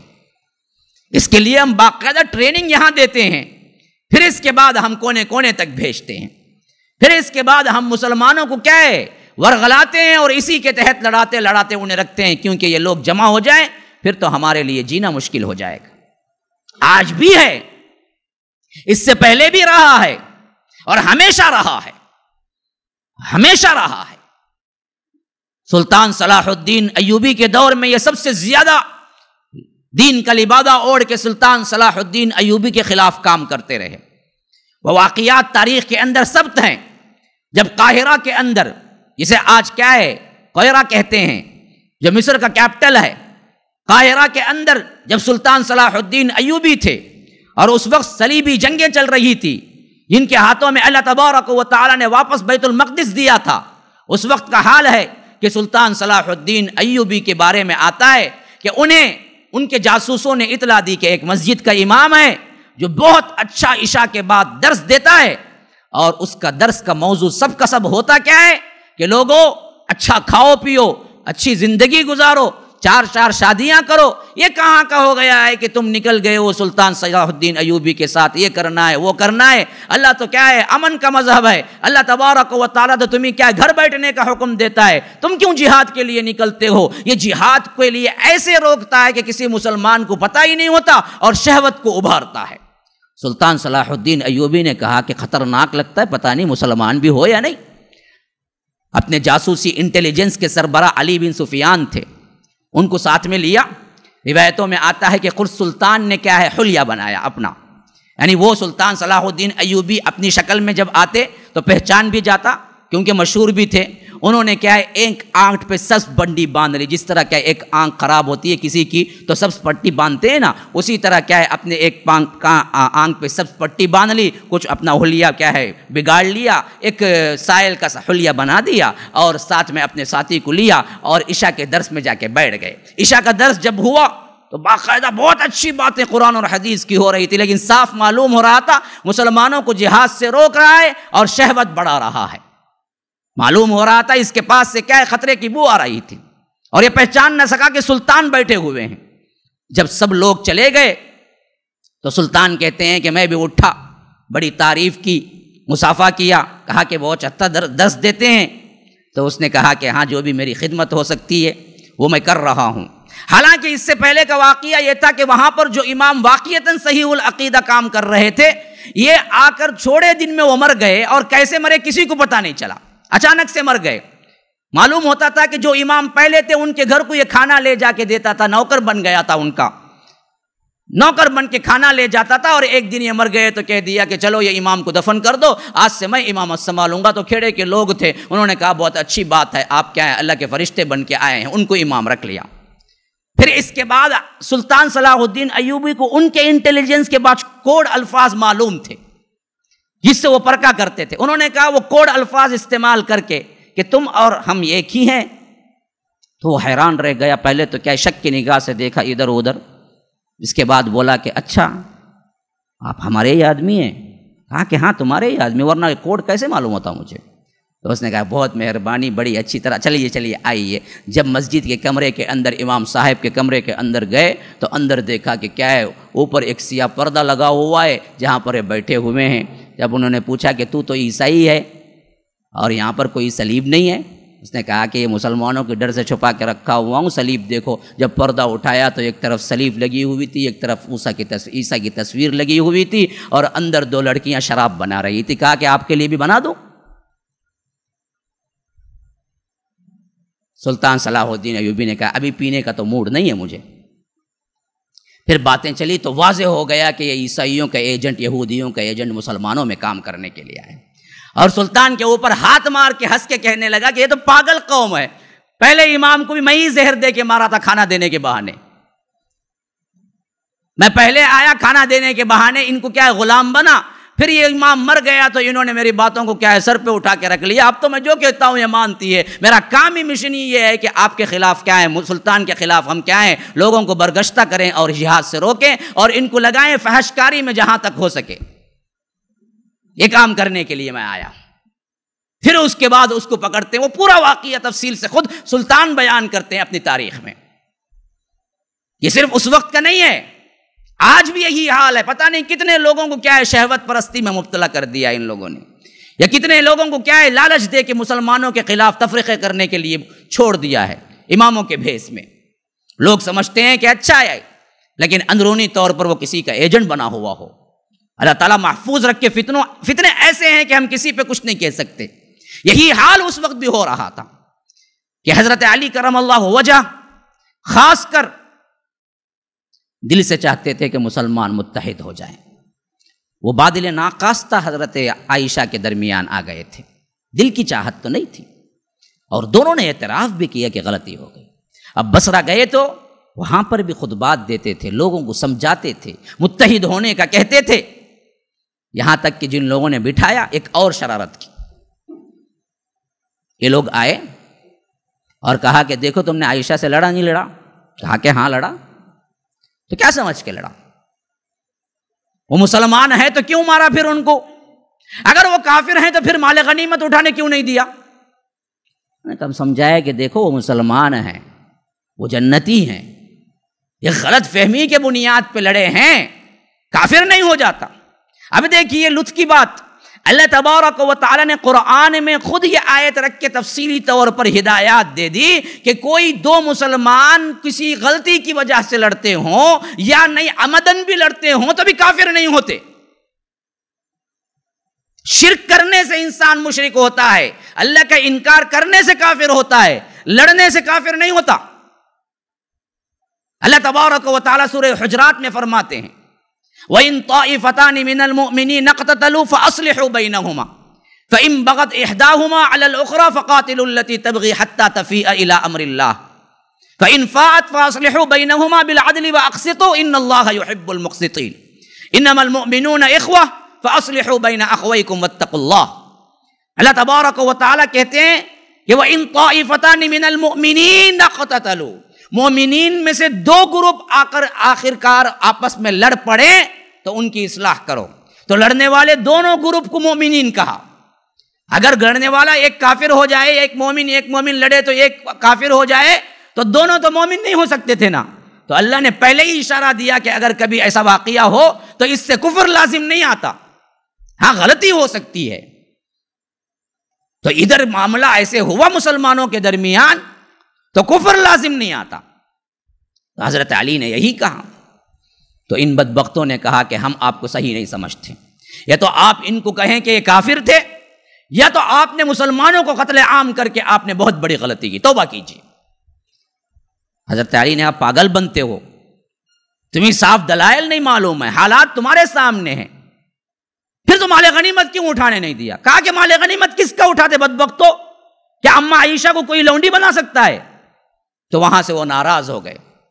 ناراض ہو کے ان کی جتنی گروپ تھی وہ سب کے سب کیا ہے, بصرہ سے ایک ایک کر کے نکلنے لگے. مسلمانوں میں پریشانیاں آنے لگی, لوگ کیا ہے ان کا ساتھ چھوڑنے لگے. ہر دن کوئی نہ کوئی کیا ہے حضرت علی پہ طنز کرتا. کوئی کہتا کہ یہ ڈر گئے, کوئی کہتا کہ آپ صحیح امام نہیں ہیں, کوئی کہتا کہ آپ کی بیعت ہمارے لیے جائز نہیں ہے, کوئی کہتا کہ آپ کیا ہیں کتاب اللہ کے خلاف کیے, کوئی کہتا کہ آپ کیا ہیں صحیح طور پر تجزیہ نہیں کیے. اس طرح یہ لوگ الگ ہونے لگے. تو پھر بصرہ کے لوگوں میں کیا انتشار ہونے لگا. اب یہ انتشار اس وقت جا کے پھر کیا ہے ایک اور سنگین طور پر معاملے میں تبدیل ہو گیا, جب معلوم ہوا کہ ادھر شام کے اندر حضرت معاویہ بھی جنگ کے لیے تیاری کر رہے ہیں, اور ادھر حضرت علی بھی حکم دے دیا کہ ہمیں حضرت معاویہ کے پاس جانا چاہیے, یا تو ہم پہلے سمجھائیں گے یا نہیں تو پھر اس کے بعد جنگ ہوگی. تو یہاں سے یہ روانہ ہوئے. اس وقت مسلمانوں کا سب سے بڑا لشکر شاید جمع ہوا تھا. تاریخ میں کفر کے خلاف اتنا بڑا لشکر جمع نہیں ہوا. مسلمانوں کے اندر یہ اختلافات رونما ہوئے. افسوس کے ساتھ کہنا پڑتا ہے کہ یہ واقعہ اس وقت ہو رہا تھا جبکہ اصحاب رسول اللہ صلی اللہ علیہ وسلم تھے, لیکن ان باغیوں کو, چاپلوسیوں کو, جاسوسیوں کو, ان لوگوں کے کرتوتوں کو انہوں نے صحیح نہیں جانچا. یہاں چلتے چلتے چلتے جب یہ پہنچے شام کے قریب, صفین ایک جگہ ہے, اسے بولتے ہیں جنگ صفین. پہلے کی جو جنگ تھی حضرت عائشہ اور حضرت علی کے درمیان, اس کا نام ہے جنگ جمل, جو اونٹ پر لڑی گئی. جمل اونٹ کو کہتے ہیں. یہاں جگہ کے ساتھ موسوم ہے, جگہ کا نام ہے صفین. یہ صفین میں جب جمع ہوئے یہاں پر, تو ایک طرف ان کے لیے کیا ہے حضرت علی کے فیور میں 90,000 لوگ جمع ہو چکے تھے, اور ادھر حضرت معاویہ کے پاس 80,000 لوگ جمع ہو چکے تھے. ادھر 80,000 کا لشکر, ادھر دراصل 90,000 کا لشکر. دونوں آپس میں آئے. ربیع الاول کا مہینہ چل رہا تھا, یہاں تک کہ یہ آ گئے اور آپس میں بات چیت شروع ہوئی. حضرت معاویہ کے پاس حضرت علی نے اپنے اپنے سفیر بھیجے, کہا کہ جاؤ کہو میری بیعت کر لو, آپس میں اختلاف نہ کرو, بات سمجھ جاؤ, اور کیا ہے پھر اس کے بعد ہم دوسری باتوں کے لیے مل بیٹھیں گے. اس وقت حضرت معاویہ کو بھڑکانے والے لوگ بھی تھے. وہاں جب پہنچتے تو وہ کہتے کہ میں بات اس کے علاوہ کچھ کرنا ہی نہیں چاہتا, کہ پہلے قاتلان عثمان کے سلسلے میں تم کیا رائے رکھتے ہو یہ بتاؤ. اب جو سفیر گئے ہوئے تھے انہوں نے کہا کہ واقعتاً وہ مظلوم قتل ہوئے. تو کہا کہ جب مظلوم قتل ہوئے تو ان کی مدد کرنی ہے یا نہیں کرنی ہے؟ کہا کہ کرنی ہے. تو کرو, پہلے طور پر جو کچھ بھی قصاص میں لینا ہے وہ لو, کیونکہ وہ لوگ ہی حضرت علی کے بالکل قریب ہیں. انہوں نے کہا کہ ہم کیسے لے سکتے ہیں, ان لوگوں کا پاور ہے اور وہ لوگ کیا ہیں سب سے قریب بن گئے ہیں. جب تک آپ لوگ مل نہیں بیٹھتے تب تک ہم ان سے قصاص نہیں لے سکتے. لیکن حضرت معاویہ نے ایک ہی بات رکھی کہ جب تک قاتلان عثمان کا کوئی قصاص نہیں ہوگا میں دراصل کوئی چیز ماننے کے لیے تیار نہیں ہوں. ادھر حضرت علی کوشش کر رہے تھے کہ بات کسی نہ کسی طرح صلح ہو جائے, لیکن حضرت معاویہ کو کوئی بھڑکانے والا تھا, ادھر حضرت علی کو کوئی بھڑکانے والا تھا. دن ایسے ہی گزر رہے تھے, کوئی تصفیہ نہیں ہوا. ادھر کے صحابہ ادھر, ادھر کے صحابہ ادھر, اور ایک ایک طرف بھی کیا ہے بہت بڑے بڑے جنگجو اور بہت بڑا بڑا لشکر. ادھر 90,000 کا, ادھر 80,000 کا. اور ہر صحابی اور ہر ایک لشکر کا جو عام بندہ تھا وہ دل سے چاہتا تھا کہ لڑائی نہ ہو, کچھ نہ کچھ تصفیہ ہو جائے, بات یہیں سے ختم ہو جائے. لیکن یہاں بات کو جب بھی کوئی معاملہ سلجھنے کا آتا کوئی نہ کوئی بھڑکا کے دے دیتا. حضرت معاویہ کو کوئی بھڑکا دیتا, یا نہیں تو حضرت علی کو کوئی حکم سے روک دیتا، یہاں تک کہ انہوں نے کیا کیا کہ آج ہمیں فیصلہ کن جنگ لڑنا ہی ہے، بات بنتی نظر نہیں آتی، تو انہوں نے کیا کیا کہ جنگ کا اعلان کیا۔ اب جنگ کے اعلان میں بھی ایسا ہوتا کہ عام جنگ دو طرفہ نہیں ہوئی، یعنی صحابہ کے دل اور خود عام لشکر کا دل بیٹھا ہوا تھا، جنگ کا وہ جوش و خروش نظر نہیں آ رہا تھا۔ تو بس کیا ہوتا تھا، کوئی سوار اپنے ایک 10-15 لوگوں کو لے کے نکلتا اور یہاں سے بھی کوئی سوار نکلتا اور دونوں ٹکراتے، پھر دونوں اندر چلے جاتے۔ اس طرح 1 دن گزرا، 2 دن گزرا، 3 دن گزرے، 4 دن گزرے، 5 دن گزرے، 6 دن گزرے، 7 دن گزر گئے اسی معاملے میں کہ کوئی بڑی جنگی کاروائی نہیں ہوئی۔ بس 2-3 لوگ نکلتے، یہاں سے 2-3 لوگ نکلتے اور کچھ کیا ہے جھڑپیں ہوتی، پھر اندر چلے جاتے۔ یہ پھر رات بھر کیا ہے کوششیں ہوتی کہ کسی نہ کسی طرح بات سلجھ جائے، لیکن بات سلجھنے میں نہیں آتی، یہاں تک کہ حضرت علی نے کہا کہ آج صبح ہمیں فجر کے بعد پورے طور پہ حملہ کرنا ہے، اور اس حملے کے لیے پوری تیاری ہو گئی اور حملہ شروع ہوا۔ یہ 2 بڑے تاریخ کے منحوس ترین دن ہم کہہ سکتے ہیں، خاص کر یہ پورا ہفتہ اور اس کے بعد کے یہ 2 دن جس میں بڑی زوروں پہ جنگ ہوئی۔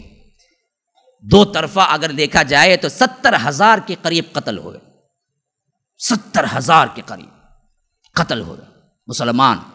پوری تاریخ میں اس حد تک کوئی قتل نہیں ہوئے۔ اگر اتنے قتل، جتنا فتح ہوا تھا علاقہ، ایسے ہی مسلمان کفر سے لڑتے ہوئے ہوتے تو اس وقت کیا پوری دنیا پہ اسلام ہوتا۔ لیکن ہماری افسوس اس میں سب سے اہم بات یہ ہے کہ مسلمانوں کی خود مختاری نے یہ حالت کو پہنچایا۔ اس کے ساتھ ساتھ دوسری سب سے اہم پوائنٹ کی بات، بلوائیوں کو، فسادیوں کو مسلمانوں نے نہیں پہچانا۔ تیسری سب سے اہم بات، جو امیر کے تحت تھے اس امیر کی صحیح طور پر اطاعت قبول نہیں کی، جس کی وجہ سے سب ہو رہا تھا۔ حضرت علی کو بدبختوں نے مانا، بنایا، لیکن حضرت علی کی کسی بات پہ متفق نہیں ہوتے تھے۔ رہا یہ کہ پہلا روز تو پورا مسلسل جنگ میں گزرا، یہاں تک کہ رات ہو گئی، رات میں بھی جنگ ہوتی رہی، حتیٰ کہ دوسرے دن صبح میں بھی جنگ ہوتی رہی، اور یہ پھر دوپہر تک بھی جنگ ہوتی ہی رہی، یہاں تک کہ حضرت معاویہ کے لشکر کے اندر تھوڑی سی کیا ہے آثار کمزوری کے شروع ہو گئے، اور حضرت علی کا لشکر ایک حد تک فتح کے قریب ہونے لگا۔ اب اس میں حضرت علی کے قریب تر جو رہا تھا باغیوں کے اندر کا ایک فرد، جسے مالک بن اشتر کہتے ہیں، اس کا بڑا رول ہے، بڑے بہادری کے جوہر دکھائے، بہت قتل کیے، آگے بڑھتا رہا، یہاں تک کہ حضرت معاویہ کے خیمے تک پہنچ گئے۔ اب دیکھا گیا کہ حضرت علی غالب آنے والے ہیں اور اس معاملے میں بالکل قریب ہو گئی ہے، اگر یہ آ جائیں گے تو پھر حضرت معاویہ کا لشکر شکست کھائے گا، پھر اس کے بعد کوئی چیز نہیں ملے گی۔ تو ایسی حیثیت میں ایک طرف کا عالم یہ رہا کہ حضرت معاویہ پریشان ہوئے، دوسری طرف کا عالم یہ رہا کہ بعض حضرت معاویہ کے ہی گروہ کے اندر یہ مشورہ دیا کہ ایسی حالت میں ہم جنگ کو روکیں اور صلح کر لیں تو یہ بات اچھی ہے، خواہ مخواہ شکست اور فتح اور لوگوں کو مارنا اچھی بات نہیں۔ تو کسی ایک نے مشورہ دیا کہ قرآن کو تلواروں کے اوپر یا نیزوں کے اوپر اٹھا کے کہیں کہ کتاب اللہ ہمارا فیصلہ کرے گا، تو کسی نہ کسی طرح یہ لوگ رک جائیں گے۔ تو قریب تھا مسئلہ کہ فتح ہو جائے، لیکن ایسے وقت میں کیا ہوا کہ بعض لوگوں نے قرآن کو نیزے پہ اٹھا لیا اور کہا کہ لوگوں یہ قرآن ہمارے درمیان فیصلہ کرے گا، رک جاؤ۔ اب ایسا مسئلہ ہوا تو بہت سے لوگ رک گیا۔ حضرت علی نے اس معاملے کو بھانپ لیا، انہوں نے کہا کہ یہ دراصل فریب ہے، اب تک تو جنگ ہو رہی تھی، اب فریب کاری ہو رہی ہے، تم آگے بڑھو، فتح کے قریب ہو۔ ایسے وقت میں پھر حضرت علی کی نافرمانی شروع کر دی انہی کے لشکر نے، انہوں نے کہا کہ نہیں، جب اللہ کی کتاب اڑ گئی ہے تو روکو جنگ۔ حضرت علی نے کہا کہ ارے بدبختو یہ چیز ایسی نہیں ہے، بات کچھ اور ہے، بات کچھ اور دکھائی جا رہی ہے، تھوڑا وقت صبر کر لو اور جنگ کر لو، ہم فتح پانے ہی والے ہیں۔ تو انہوں نے کہا کہ نہیں، جب تک آپ جنگ نہیں ٹھہراتے تب تک ہم کیا ہے کوئی کام کرنے والے نہیں، اگر آپ اپنے ضد پہ اڑے رہیں گے تو عثمان کی طرح آپ کو بھی قتل کر دیں گے۔ ہمیشہ یاد رکھو، کسی تنظیم ہو، کوئی جماعت ہو، کوئی آرگنائزیشن ہو، وقت کا امیر جو کچھ کہتا ہو بظاہر سمجھ نہیں آتی ہو اس وقت ممبر کو بات، پھر بھی مان لینا چاہیے، اسی میں خیر ہوتا ہے۔ حضرت علی کا سب سے بڑا مسئلہ ہی یہی تھا کہ یہ بدبخت لوگ حضرت علی کو بنائے تھے لیکن دل سے حضرت علی کی اطاعت نہیں کرتے تھے، ہمیشہ مخالفت کرتے تھے، ہمیشہ ان پہ آوازیں کستے تھے، ہمیشہ ان کو اذیت دیتے تھے. آخری زمانے میں تو حضرت علی ان سے اتنے تنگ ہوئے بد دعائیں دیتے تھے اور کہتے تھے کہ اے اللہ مجھے ان کے درمیان سے اٹھا لے. یہی وہ بدبخت ہیں جو آگے چل کے ماتم کرتے ہیں حضرت علی کا.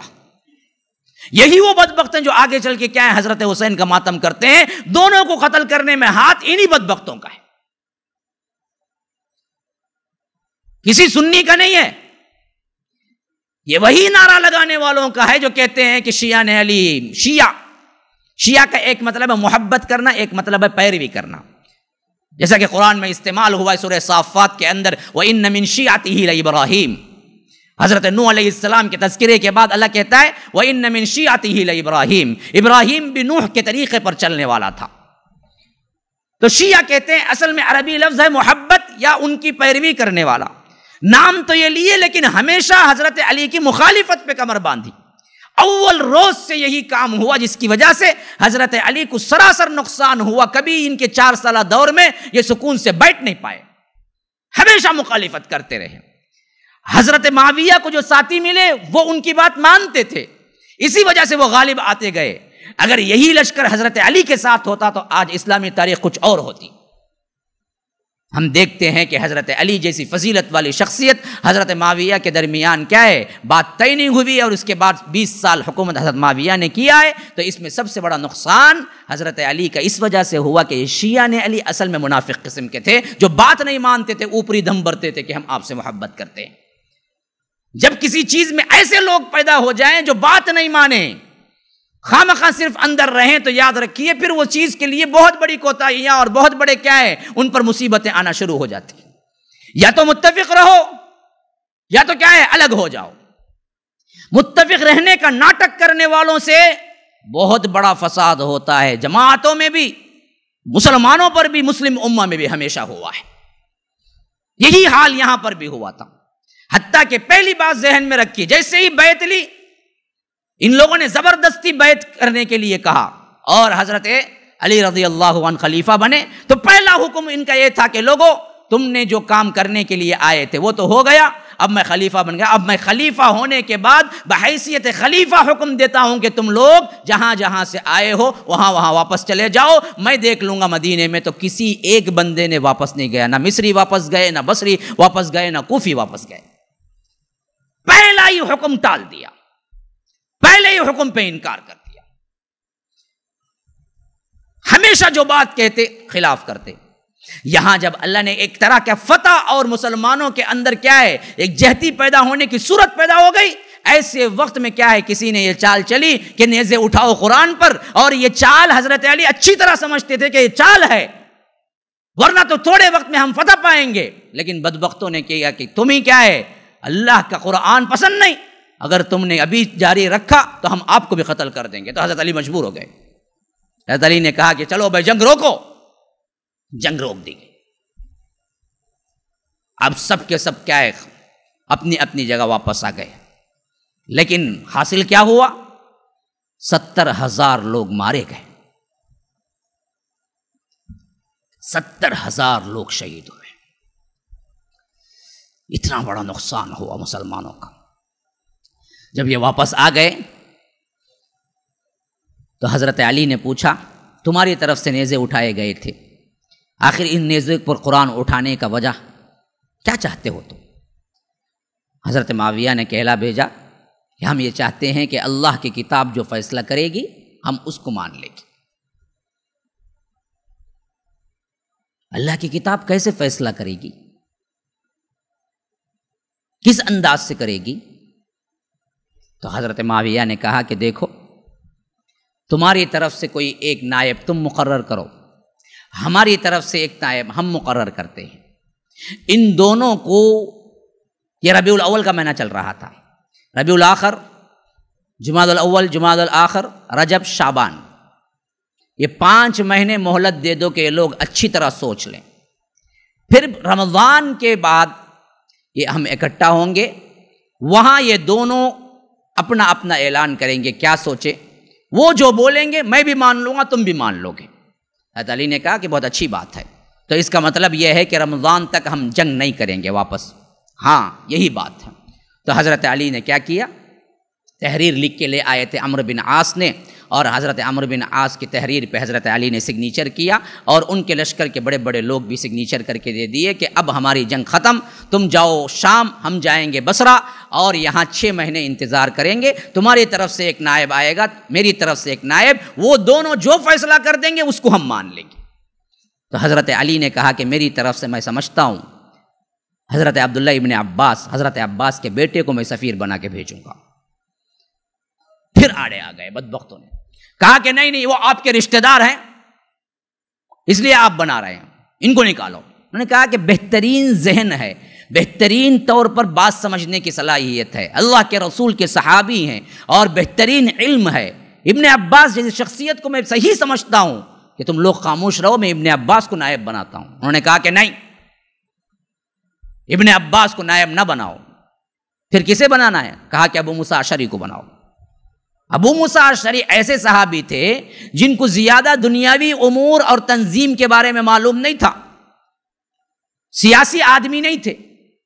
حضرت علی جانتے تھے کہ ہو سکتا ہے ان کو دھوکہ ہو جائے، اس وجہ سے ابن عباس کو بنانا چاہتے تھے، لیکن یہ بدبخت لوگ ہمیشہ آڑے آئے، جو کرنا چاہے اس کے خلاف ہی کیا۔ اسی وجہ سے ہم دیکھتے ہیں تاریخ میں باوجود فضیلت والے، باوجود تدبیر والے، باوجود علم والے، باوجود فقیہ، باوجود ان کے فیصلے ایسے تھے کہ دشمن بھی مانتا تھا کہ یہ میری حضرت علی کے بارے میں یہودی عیسائی تک ماننے پہ مجبور تھے، ان جیسی عقل، ان جیسی تدبیر، ان جیسا فیصلہ کرنے والا کوئی نہیں ہے۔ حتیٰ کہ ان لڑائیوں کے دوران بھی حضرت معاویہ جیسی شخصیت بھی مانتے تھے کہ حضرت علی میرے سے فضیلت رکھنے والے ہیں، اور ان مسائل میں حضرت علی ایسے ہیں جن سے ہم پوچھ کے مسائل درست کر سکتے ہیں، مجھے بھی معلوم نہیں۔ مسئلہ ایک مرتبہ یہ ہو گیا تھا کہ حضرت معاویہ کے پاس ایک فیصلہ ایسا آیا کہ ایک باپ مرا اور اس کا بیٹا مخنث تھا۔ آپ کو معلوم ہے مخنث ہجڑا تھا، باپ مرا، اس کا بیٹا مخنث تھا، ہجڑا تھا۔ اب حضرت معاویہ کو سمجھ نہیں آیا کہ وراثت عورتوں کی دی جائے اس کو یا مردوں کی۔ مردوں کی حیثیت سے تو دوہرا حصہ ملے گا، عورت مان کے دے تو ایکرا حصہ ملے گا، لیکن شریعت تو ہجڑے کے بارے میں خاموش ہے، بولے تو کیا بولے۔ ایسی حالت میں بھی حضرت معاویہ نے حضرت علی کو خط لکھا کہ آپ ہی بتا سکتے ہیں کہ اس میں کہ یہ وراثت میں کیسے تقسیم کروں۔ حضرت علی نے اس کا حل دیا کہ کیسے تقسیم کرنا ہے۔ پھر اس کے بعد حضرت علی نے کہا کہ دشمن بھی میری قضا کو مانتا ہے، یہ سب معلوم تھا حضرت علی کو، لیکن باوجود شکست کھانے کی وجہ کیا تھی؟ لوگ اچھے نہیں ملے، تابع دار نہیں ملے۔ حضرت معاویہ کی سب سے بڑی بیوٹی کیا تھی؟ ان کے پاس لوگ تابع دار ملے، وہ جو کہتے تھے سب لوگ متفق ہو کے مانتے تھے، کوئی اس کے اندر دراڑ نہیں، کوئی اپنی منمانی نہیں، کوئی اپنے خیالات نہیں۔ اس وجہ سے ہم دیکھتے ہیں کہ بہت جلد حضرت معاویہ پورے عرب پہ چھا گئے اور اس کے ساتھ ساتھ 20 سال تنہا حکومت کی، 40 سے لے کر 60 تک۔ انشاءاللہ کبھی وہ تاریخ بنی امیہ کی اور بنی عباسیہ کی بولنی پڑے گی تو کبھی میں انشاءاللہ تفصیل سے بتاؤں گا کہ یہ سب کچھ کیسے ہوا۔ تو غرض کے یاد رکھیے، پھر آڑے آئے، انہوں نے کہا کہ ابو موسیٰ اشعری کو بنا، تبھی انہیں کھٹکا تھا حضرت علی کو کہ ابو موسیٰ اشعری کو بنائیں گے تو مسائل پیدا ہوں گے، کیونکہ وہ زیادہ طور پر سیاست کو نہیں جانتے، لیکن انہوں نے نہیں چھوڑا۔ اور ادھر حضرت علی نے کہا کہ میری طرف سے عمرو بن عاص ہے، کسی نے چوں چرا نہیں کی، اور واقعتاً عمرو بن عاص سیاست کو ایسے پہچانتے تھے گویا کہ کیا ہے بچوں کا کھیل ہے۔ بھائی آج کیا ہے، کھل کے دینا چاہیے، کوئی بھی ہاتھ نہیں اٹھانا، سب ہاتھ ڈال دینا ہے اندر، ڈال کے کیا ہے اندر کا روپیہ نہیں نکالنا، اپنے جیب کا روپیہ اس میں ڈال دینا۔ تو کیا ہے، تو یہ چیز یاد رکھیے، سب سے پہلی چیز صحیح لوگوں کا اتباع اور حکم کی پیروی، یہ نہیں ہونے کی وجہ سے مخالفتوں کا زور آگے بڑھتا گیا، حتیٰ کہ حضرت امیر معاویہ نے فرمایا کہ میری طرف سے عمرو بن العاص ہیں۔ عمرو بن عاص کون ہے پتہ ہے؟ کبھی کبھی حضرت عمر فرمایا کرتے تھے میں ایک عرب کے بدو کو دیکھتا ہوں، یعنی گاؤں والے کو دیکھتا ہوں، اور عمرو بن عاص کو دیکھتا ہوں تو میں تعجب کرتا ہوں کہ اس کا بنانے والا ایک ہی رب ہے۔ یعنی اتنی عقل میں تفاوت ہے کہ ایک عمرو بن عاص ہیں جو ذہین و فتین ہے، ایک عرب کا بدو ہے جسے کچھ سمجھ نہیں آتی، کہ ایسے اللہ تبارک و تعالی نے تفاوت کے ساتھ انسانوں کو پیدا کیا، تو میں تعجب سے دیکھتا ہوں اتنے ذہین و فتین انسان تھے۔ حضرت معاویہ نے برابر ججمنٹ کی کہ اس چیز کے لیے عمرو بن عاص ٹھیک ہیں، اور کہا کہ عمرو بن عاص بنیں گے نائب، تو سب کے سب خاموش رہے، کسی نے کچھ نہیں کہا۔ تو حضرت معاویہ کی طرف سے مضبوط ہو گئی بات۔ لیکن حضرت علی نے کہا ابن عباس ہوں گے، بات نہیں مانے، ابو موسیٰ اشعری کو لکھنا پڑا۔ اب یہ لوگ تنگ کیے تو انہوں نے ابو موسیٰ اشعری کا نام لکھ دیا۔ اب اس کے بعد پھر کیا ہوا، اب دیکھو اور دیکھو کس طرح کیا ہے حضرت علی کو زج کر رہے ہیں۔ کون؟ وہی شیعان علی جو کہتے تھے کہ حضرت علی ہی کیا ہیں، برحق ہیں، اسی وجہ سے حضرت عثمان قتل کیا۔ سمجھو فتنے کو سمجھو۔ اب کیا ہوا، حضرت معاویہ اپنے اپنے لوگوں کو لیے شام واپس پلٹ کے چلے گئے، خیر و عافیت شام کو پہنچ گئے۔ لیکن حضرت علی یہاں سے نکلے صفین سے واپس بصرہ کے لیے، تو راستے میں پہلا خارجی آیا۔ یہ پہلا بندہ ہے جو گروہ لے کے نکلا بعد میں، بدبخت آ کے بولا حضرت علی سے آپ نے بہت بڑا غلط کام کیا۔ نے کہا کہ کیا غلط کام کیا؟ کہا کہ آپ نے حکم کیسے مان لیا؟ کہا کہ تم ہی لوگوں نے تو کہا کہ روکو روکو ورنہ کیا ہے، تم نہیں مانتے، تمہارے ہی بات پہ ہم نے روکا۔ نہیں، دراصل تم نے بہت بڑی غلطی کی ہے، ایک انسان کو حکم بنایا ہے، انسان کو حکم نہیں، حاکم تو اللہ ہے، آپ کفر کر گئے، توبہ کرو۔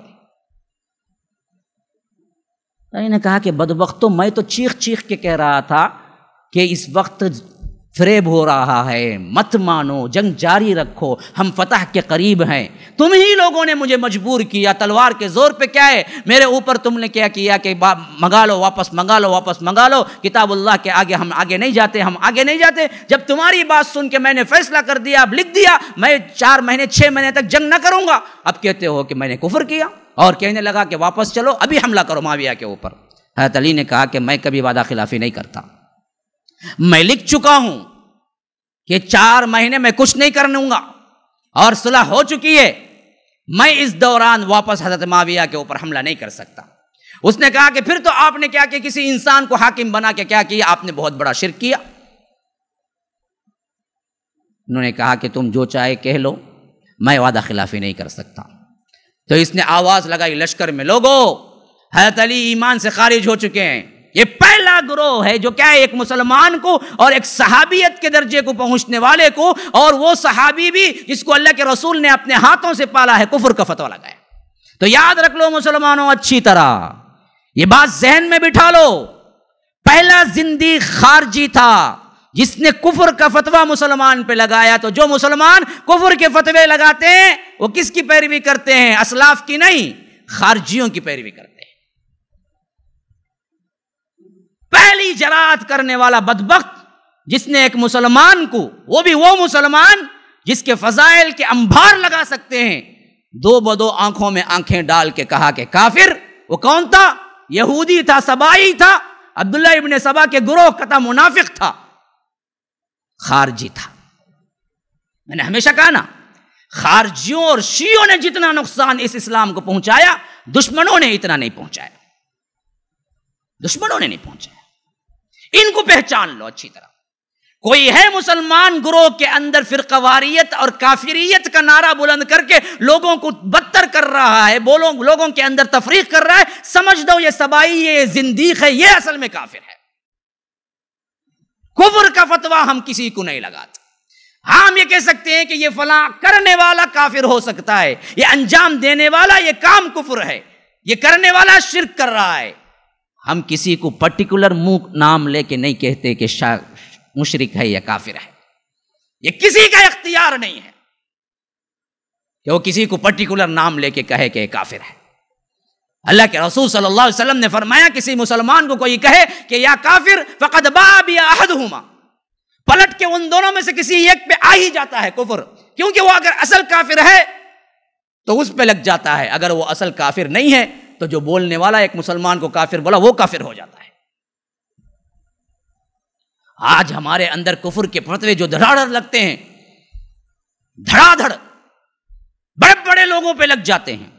میں نے سنا کہ ایک بہت بڑا کیا ہے بریلویوں کا امام کہہ رہا ہے، ذاکر نائک نے یوں کہا، پھر اس کے بعد مزاحن کہتا ہے ذاکر نائک نہ بولو، وہ ونائک کے خاندان سے آیا ہے۔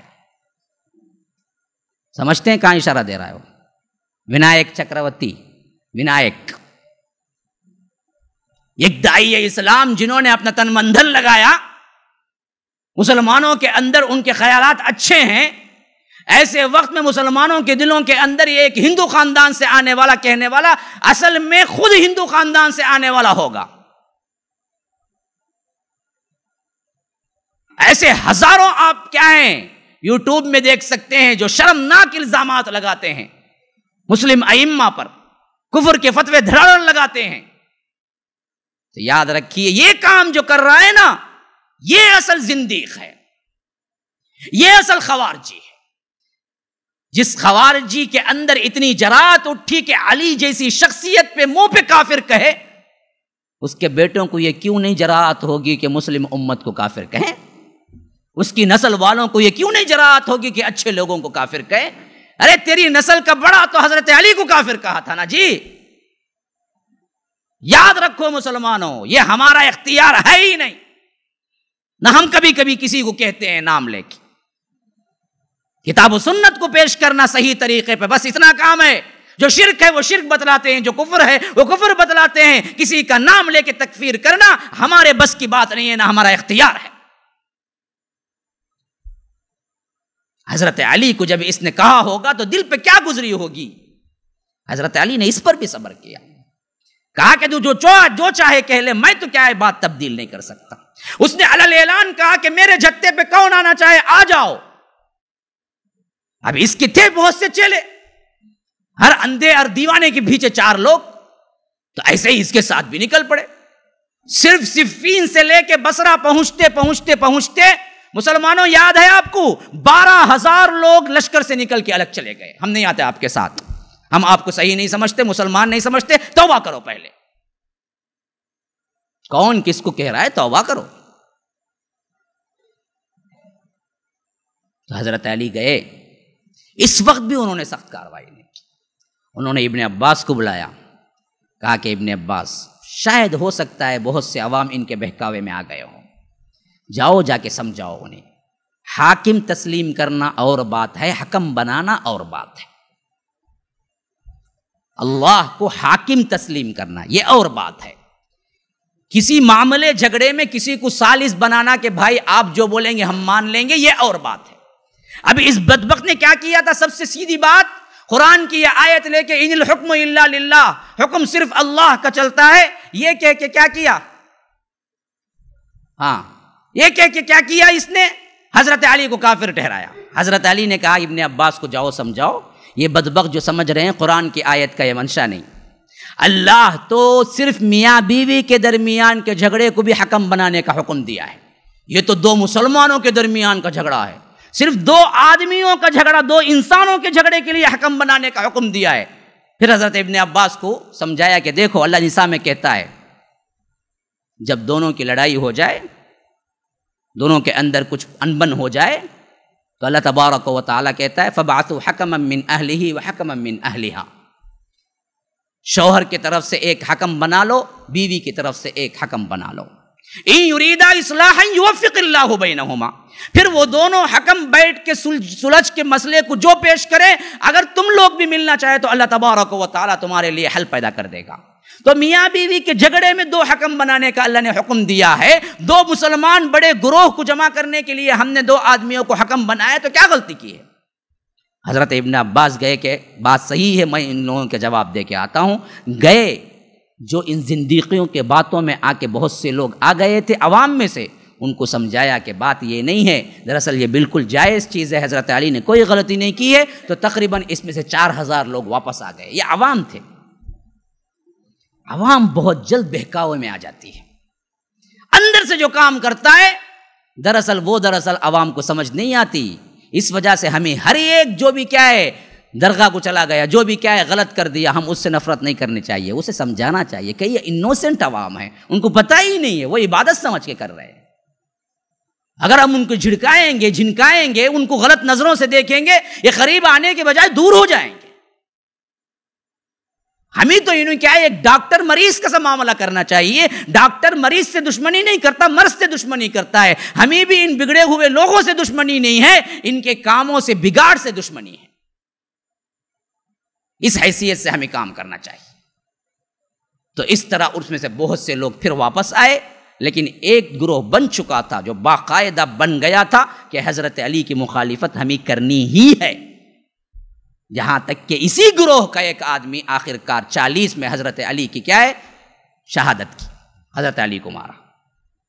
بس وقت نے قسم کھائی تھی کہ جب تک علی کو نہیں ماروں گا میں نہاؤں گا نہیں، اچھے کپڑے نہیں پہنوں گا، اور مارا۔ مسلمان تھا، آئیں گی وہ باتیں۔ تو یاد رکھیے مسلمانوں، آج جہاں تک ہم پہنچے ہیں ابھی 3 سال کی تاریخ باقی ہے۔ اب یہ 3 سال 28 29 30 اور دن ہمارے پاس صرف 2 ہی باقی ہیں۔ تو 2 دن میں مجھے 3 سال کی تاریخ بیان کرنی ہے۔ تو آپ کے لیے آج سے کیا ہے، رمضان ختم نہیں ہے۔ جو لوگ سمجھتے ہیں کہ 27ویں ہے اور 27ویں کے غلغلے میں لوگ آ گئے ہیں، بہت سے لوگ، اللہ تعالیٰ کیا ہے ان لوگوں کے اعمال کو قبول کرے، لیکن ان کو بات سے سمجھنے کی بھی توفیق دے کہ 27ویں سے رمضان نہیں ختم ہوتا، بلکہ 29ویں کا حساب ہے رمضان ختم ہونے میں، یا 30ویں کا۔ اللہ کے رسول نے فرمایا مہینہ ایسا ہے ایسا ہے ایسا ہے یا ایسا ہے، یعنی 29 ہوتا ہے یا تو 30 ہوتا ہے۔ ہم امی قوم ہیں، ہم لکھنا پڑھنا نہیں جانتے۔ ہر ایک چاند کا مہینہ کیسے ہوتا ہے، ایسے ایسے 20 ہو گئے، پھر 30 بتایا یا تو ایک انگوٹھا بند کر لیا، 29 بتایا۔ ہمارے کیلنڈر میں نہ 31 کا کوئی مہینہ ہوتا ہے، نہ 28 کا کوئی مہینہ ہوتا ہے، یا تو 29 ہوتا ہے یا تو 30 ہوتا ہے۔ تو مسلمانوں رمضان کا مہینہ 29 ہے، 29 تک بھی آپ عبادات اسی طرح ملحوظ رکھنا چاہیے۔ تو آپ سے گزارش ہے کہ ابھی 2 دن جو رمضان نہیں ختم ہوا ہے آپ جلدی کر کے ختم نہ کریں، اللہ کی نعمت کو ٹھکرائیں گے تو اللہ تبارک و تعالیٰ اپنی نعمتوں کو روک لے گا۔ لئن شکرتم لازیدنکم ولئن کفرتم ان عذابی لشدید، کہ اللہ کہتا ہے کہ اگر تم میری نعمتوں پہ شکر ادا کرو گے تو میں اور دوں گا، لیکن میرے نعمت پہ کفران نعمت کرو گے تو میں زبردست عذاب دینے میں لیے میں تیار ہوں۔ هذا وباللہ التوفیق، صلی اللہ وسلم علی نبینا محمد۔ اسأل اللہ لی ولکم ولسائر المسلمین من کل ذنب فاستغفروا انہ هو الغفور الرحیم۔